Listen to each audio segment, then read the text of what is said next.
Ready, go. And welcome to another episode, you mother... Welcome to another episode of New Show. Today's workout is from our online training program, The Design. September 22nd, I'm gonna have Mia, Brannen, and Mike demo the workout. Let's take a look at it. It is 4-time, 3 rounds, 11 overhead squats, 11 strict handstand push-ups. Weight there is 95-65. After that couplet, gonna do a 40 or 30 cal row, then 3 rounds of 11 front squats and 11 kipping handstand push-ups. The weight there is 135 and 95, so it's increasing weight. They change their own weights, then 40 or 30 cal row into the last couplet, 3 rounds for time, 11 back squats, 165, 115, 11 shoulder to overhead. So it's a barbell squat and shoulder to overhead base workout. First 2 couplets have gymnastics in it. Last one is purely the barbell, and the row in between is to challenge them to do cyclical work and also spread out some of the density to allow them to have a little bit more intensity in both of those second 2 couplets. I'm gonna let these jive turkeys warm up and then I'll get their strategies later.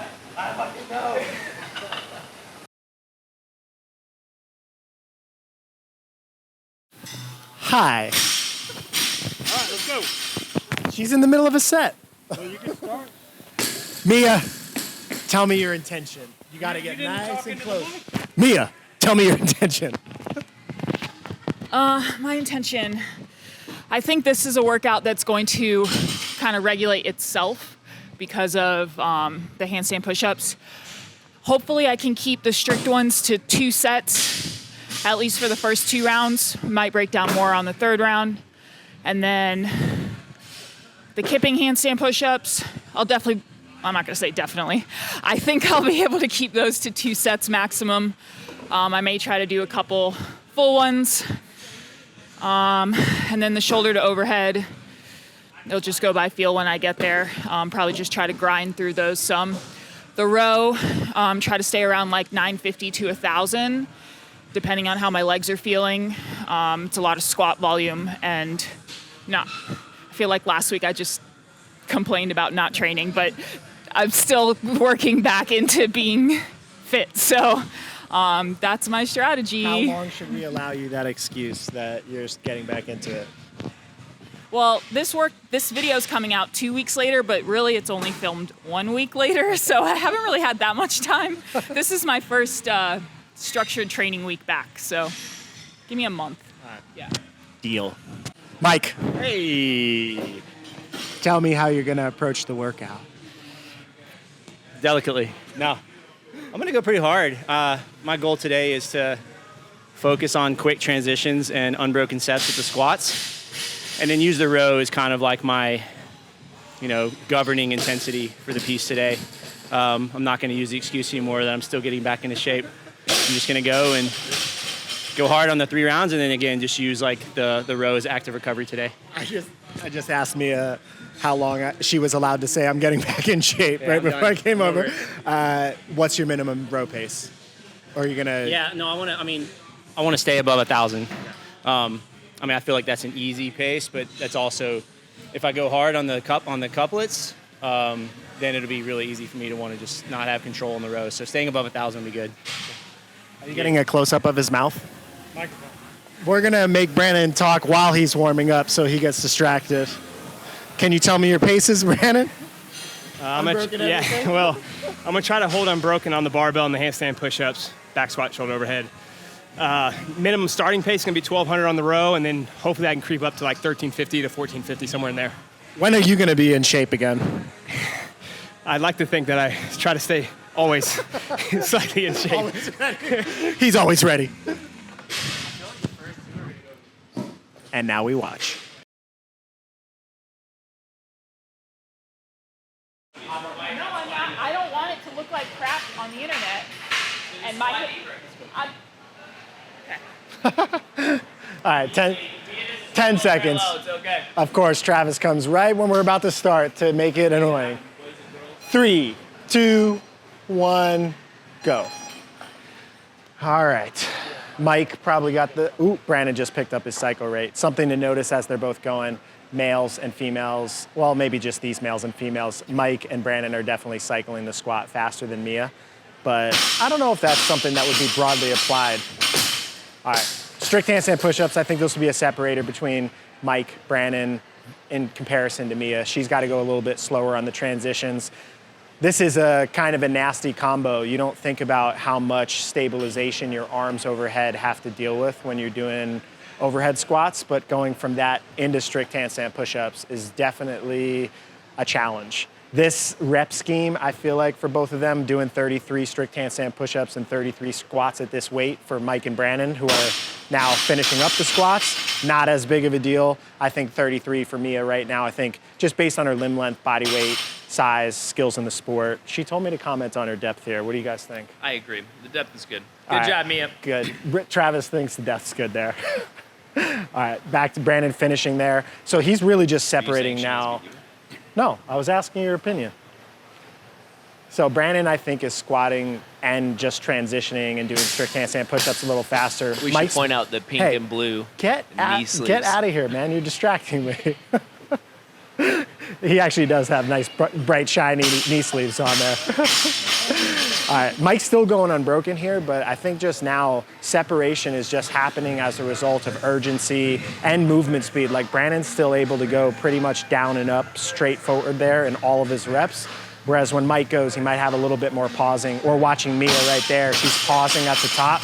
Those are just separators when you get to the elite level of sport. The faster that you can move in your actual gymnastics movements actually does start to matter. It's not just about doing sets unbroken. They both have the strategy here of half a weight change. Mike did half a weight change before he even finished his handstand push-ups. Brannen did the whole first 3 rounds, changed half the weight. It's just I guess it would be a pro tip for people. If you're doing a workout like this and you have to do weight changes, because they are almost forced rests, you can split them up in the workout in different places to give yourself a little bit of a break. So Mike had to break that set of handstand push-ups there, and instead of just resting, he changed out his weight and jumped in. So it actually ended up being a productive weight change, and he actually probably gained a little bit of time. When Brannen finishes his row, he's gonna have to move over and do a weight change before he starts, whereas Mike will just be able to go right to work. I don't know how fast he'll be able to transition and get to work, but something to think about. I don't know if you guys can see the screen over there. Brannen's pulling at 1,400. Mike is at 1,200 or 1,150. He said his bottom range, I think he wanted to hold, was 1,000. Brannen said he was gonna hold 1,200, but he is a savage, and sometimes we call him the possum on site because he says he's gonna hold the pace and then doesn't. In the background, you might be able to see Mia. She's doing a weight transition right now. I think she has one more set of strict handstand push-ups she's got to complete here. She's at the 320 mark. If she finishes these 11 reps in, let's say, in a minute from now, it would mean 90-second rounds for this portion. Mia, pull your feet in tighter. I just gave her a little bit of cue. She's letting her legs spread on the... Oh, and there is a bald wizard of training think tank, Adam Rogers, doing a little bit of work. Doesn't really seem to be impacted by what's going on around him. All right, so Mike's at 20 cals, Brannen is finishing 40. It's a theme here that he moves a lot faster than other TTT coaches. He really moves faster than most TTT athletes as well. All right, so Mia's finishing up her handstand push-ups here. Brannen's getting into that second couplet, 11 front squats, 11 kipping handstand push-ups. So I think this one is just a little bit more metabolic, where you can kind of just push it and not be worried about failure. Mia just finished up her first couplet. She's got 30 cals row. Mike's at 30 cals right now, and he's at 1:46. So at Mia's pace, 30 cals is probably gonna be maybe a little bit over 2 minutes. Here's Brannen chalking up, going to the kip and handstand push-ups in his first round of the second 3-round couplet. Good speed here. Even just like composure-wise, it doesn't look like his respiration or anything's really changed, and he's moving pretty fast. It's a very difficult thing to do. I feel like this deep into the workout, maybe as you watch Mike get off, you can kind of see respiration's a little bit changed. You saw him just kind of breathe up and lift from his chest and kind of take a chest breath there to kind of get himself rolling. I think sometimes having that type of just aerobic capacity or breathing capacity that Brannen has allows you to look at a workout like this and think of it as more of like, you know, a cyclical race as opposed to thinking about where you're gonna hit your failure point or thinking of it like interval weightlifting. So Mike there finish up his squats. He did it unbroken, but these transitions I think are just, you know, that's really one of the major separators between him and Brannen right here. But his movement speed there still looks really great. He's about a round behind Brannen, so he's gonna finish up this Mia here at 10:45 in terms of cals per hour. She's still got 4 cals left, so my prediction of just around 2 minutes will probably be a little bit off. She'll probably finish at like 1:45. She's already done her weight changes. So so 1:44 to finish that. She can get off. She's getting off at 6:11. See how long it takes her to transition and pick up the bar. Again, this one's a little bit more metabolic. I don't think she has to worry as much about kipping handstand push-ups versus strict handstand push-ups, but shoulders are probably just more blown up and just breathing, I think at this point becomes a bigger issue. I think Brannen has one more set. Yeah, has one more set of kipping handstand push-ups. He's getting started on his weight change. Mike has a set of kipping handstand push-ups, a set of front squats, a set of kipping handstand push-ups to finish this couplet, and Mia is going to finish this set of front squats here, and then she'll have 3 sets of kipping handstand push-ups and 2 sets of front squats left to finish the couplet before moving back to the rower. I think Brannen just had to take a break there in his kipping handstand push-ups. He must be pretty sweaty because he keeps wiping his hands off. I don't know if it's shoulder failure or just kind of managing overall energy for that last couplet that they're gonna do. Mike there is still staying true to his unbroken. Mia just came off the wall. I missed if she did that whole thing unbroken or if she took a set. I'd like to ask her, but she doesn't look like she wants to answer right now. All right, so Brannen got one weight change done on one side.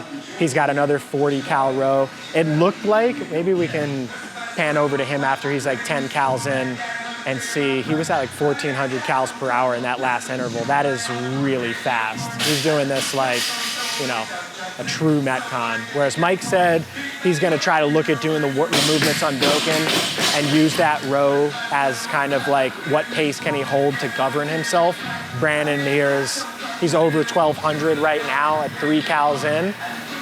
And I mean, that's a pretty aggressive pace in a workout like this for 40 cals. I mean, you'd probably only see the heavier individual game style athletes that would kind of be able to go at this workout unbroken and be able to hold this row cadence going into that last couplet. It's definitely slower than the first round, but it's still fast. This Mike, as contrast, was a games team athlete and he wanted to hold 1,000 cals per hour. So just gives some sort of a context as to the levels that there are in development in CrossFit. Mia's handstand push-ups here still look pretty good. Feet are starting to trend a little bit outside her hands, but she corrected there because I've already corrected and she saw me staring. She looks like she's breaking these into 2 right now. I think Mike is doing these unbroken. I don't know if he had kicked down. I lost track. He's got one more half a weight change to do, and then he's got the row and he goes into the couplet. He is, let's see, by the time he gets on the rower. So Brannen's at 24, 25 cals on the rower, and he's at 1:30. So Mike is probably, Mike's still got a set of handstand push-ups. So he's probably more than 2 minutes behind Brannen here. We'll see. I think he split this kipping handstand push-up setup and confused me to do half his weight change and get his rower set up. And now we'll see what his pace is. Brannen was kind of been trending from like anywhere from mid-1100s into the mid-1200s. And he's at 34 cals. We'll see where Mike gets started. So he accelerated into almost a 1,200 cal per hour range. Might have been too fast because he throttled back. So he's at 1,000, 900. I definitely want to encourage, if this was a qualifier style workout, for this pace maybe to be a little bit faster, the transitions to be a little bit faster. But he said right before we started the workout that he's using this to govern himself so he could try to go unbroken. I know at this point of the workout, he hasn't really successfully done that. but he is still probably following the same type of a strategy to keep the barbell and gymnastic stuff in as big of sets as possible and not really redline him on the cyclical stuff. Brannen is moved on. That's who you're looking at right now. He's got one couplet left. Here's where psychology plays in. He's obviously not trying to be a competitive athlete. He just happens to be competitive and really good. I'd be curious if this were an actual competition, how long this transition would have been. But he's, way ahead. And I think psychology really does play a role in these types of settings. Like, he's working out with his friends, but he's still trying to be faster. And at this point, he can take a little bit of a break because, you have enough of a lead that you can do that and kind of catch your composure. It's one of the benefits of, winning or being somebody like Frazier who can get way ahead of the competitive pack and use that to govern pace.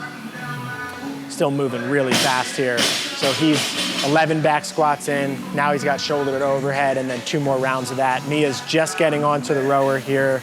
Mike has 27 cals done. He's at 10:45 and Mia was just at 10:50. So she was rolling faster than him for a split second. Now she's just over 1,000. He's just under 1,000. So their paces right now are actually pretty similar. However, Mike is about 2 minutes ahead of where Mia was. So I think that probably means that her energy systems are just a little bit more taxed. Brannen just did a set there, handstand push-ups. I'm talking about Mike and Mia, and he's filming Brannen.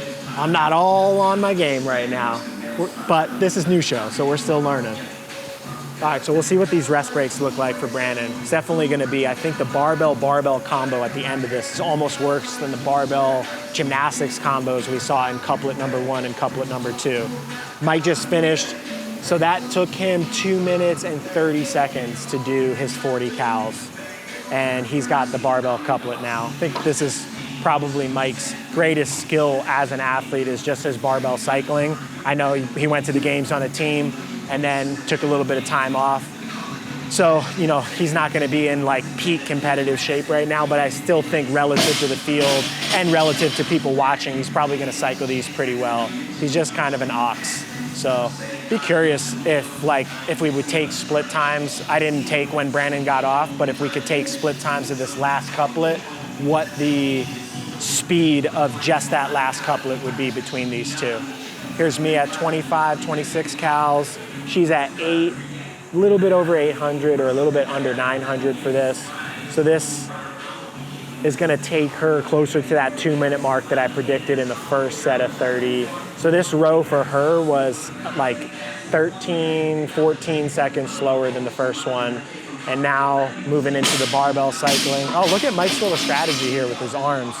It's kind of like the yoke carry type thing. Maybe shoulders are blown up. These are like little athletic things that elite competitors figure out a way to make things a little bit less stressful. It's sketchy to do back squats from the ground, but that's CrossFit. Sometimes you have to do that. And I think figure out the transition from the power clean to the back rack. Mia's there wasn't the smoothest I've ever seen, but she's also tired. And there too, just Mia's squat cadence, a little bit of pauses at the top. So these are smooth, good reps. You'd never get no reps from a judge, but something that she's worked on as an athlete is just moving a little bit faster. If Brannen's in the background of this frame, you can see that his squat cadence is just a little bit faster. And he's kind of doing them in clusters of 2. So up quick, down quick, up quick, and then a quick breath. Those are little strategies that athletes adopt that allow them to go faster in workouts. I think this is Brannen's 3rd set of back squats, and he's got 1 set of shoulder to overhead left, but I lost a little bit of count while I'm talking. You're gonna have to forgive me. And we have Ryan the runner over here doing some computer work as well. He said crushing it. You probably couldn't hear it because it was soft. All right, let's see. So Mike's shoulder to overhead here. He's moving it really well. You can tell though he's just a little bit tired. Sometimes you can see when people's obviously posture here, he's tired. Brannen's over there in a resting posture. Sometimes you can even see when people are breathing and you can see their neck muscles starting to flex. You can tell they're in hyperventilation mode. They're getting to their limits and they're needing a break. You're trying as an athlete to keep a little bit more stoic.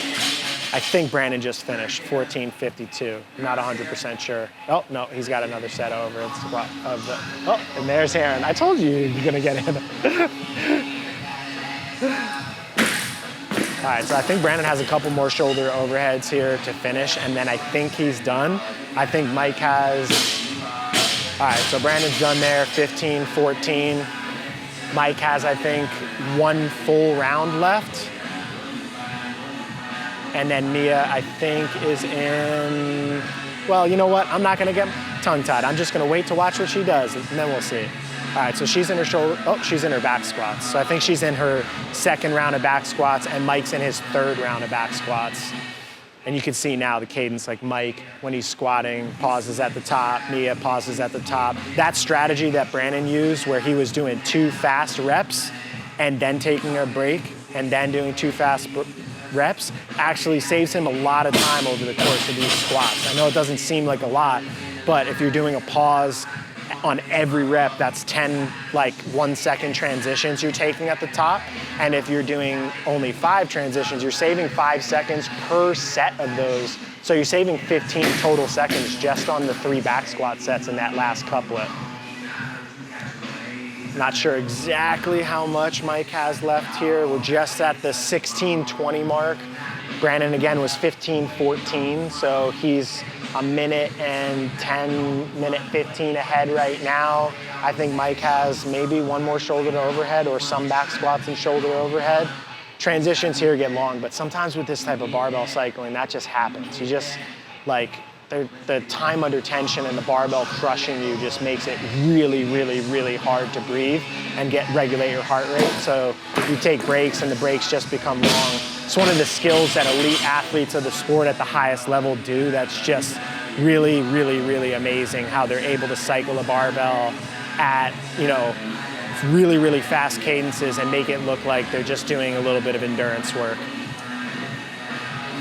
Mia here is finishing up her second set of shoulder to overhead. She did that in 3, so I think she might have done that in 2 or 3 sets.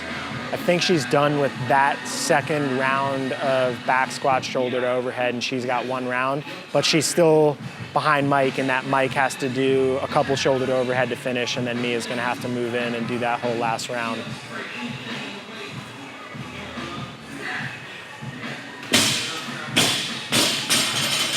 Yeah, so that set right there, I think Mike just did a set of 3 there. Still got a couple left. You can see too, even little details, like that bar got twisted on him and now he's horizontal. You guys can't see it, but he's right behind Chris. You're watching Mia do some back squats. Same thing there. I mean, I think I'd just encourage her, and she knows that when she gets into these competitive moments, if she were to redo this workout, she might have to try to figure out how to cycle this just a little bit faster, because she's doing all the work, she's doing it unbroken, but those pauses are like 2 seconds between. Ooh, I was way wrong on Mike. Mike has a whole nother round left. I thought he had finished 2 rounds already and was finishing up his last. Surprise, surprise, you guys are gonna get Mike for a whole nother round. So he's pretty far behind. Now they're 3 minutes behind where Brannen finished. I think Mia might have actually caught up. Now you can see the barbell for sure, twisted. Oh, and then he panned off. But that barbell getting twisted, those are like little things on a competition floor.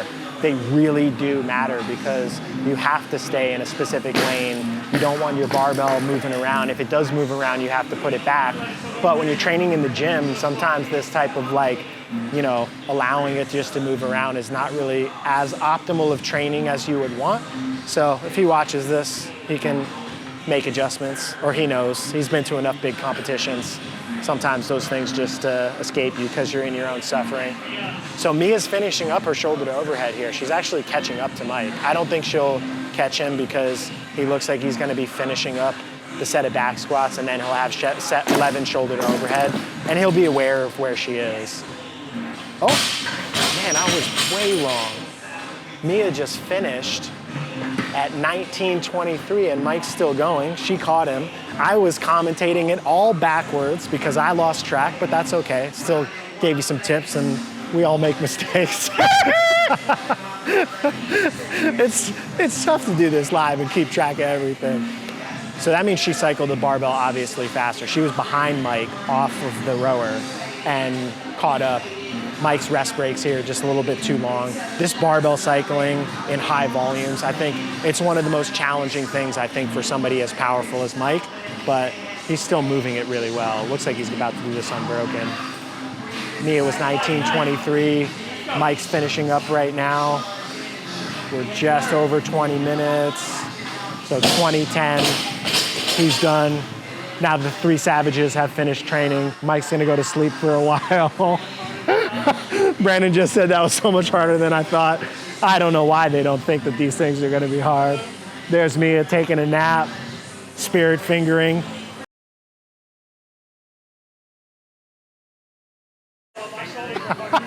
I said it, I was like, that doesn't sound right. Should I give them the mics? Yeah, give them a little posty.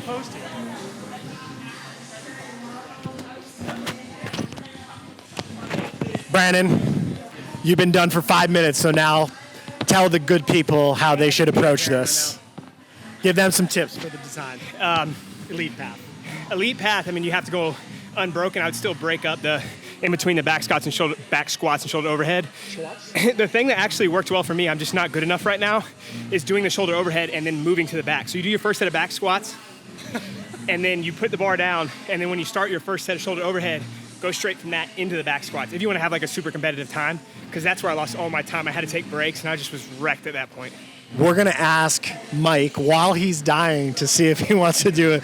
Mike, do you want to do some tips for people in the RX path? You are less than 1 minute post-workout, or do you want to catch your breath? I'm good. Okay. Actually, no, not yet. Mia, can you talk? You can? All right. You're going to give intermediate path tips on the workout. My back can't talk, but my face can. Is that weird to say? What, intermediate path? Is that what I'm doing? Yeah. I mean, a lot of this workout, unless you're really good at strict handstand push-ups, which most people in this path, you're in this path because your gymnastics are your weakness. So it's just about figuring out how to get through that without losing too much time. So come up with a plan before. Maybe it's 2s, 3s, whatever it is, but don't go too hot on the strict handstand push-ups if that's a bottleneck for you. I have a follow-up question. Is there a scaling option for this in the intermediate path, or a change if they don't do strict handstand push-ups?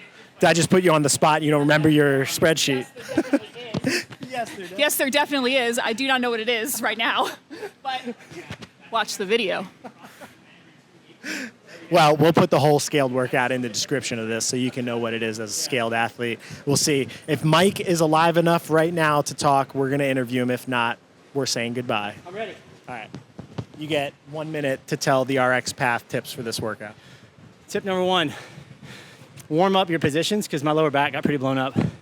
I think just the combo of overhead pressing and squatting gets my spinal erectors. So the more open your shoulder positions are, the more open your hip flexion is, the smoother you'll feel in these high volume of contractions. Second, warm up with this barbell weight leading into the workout, because the whole workout's fast and easy up till this point, and this is where it kind of shocks you. Good luck. That's it. There you have it. Brandon concurs. See Bob Marley? Yeah, you can. Smoking a joint. That beforehand was stupid.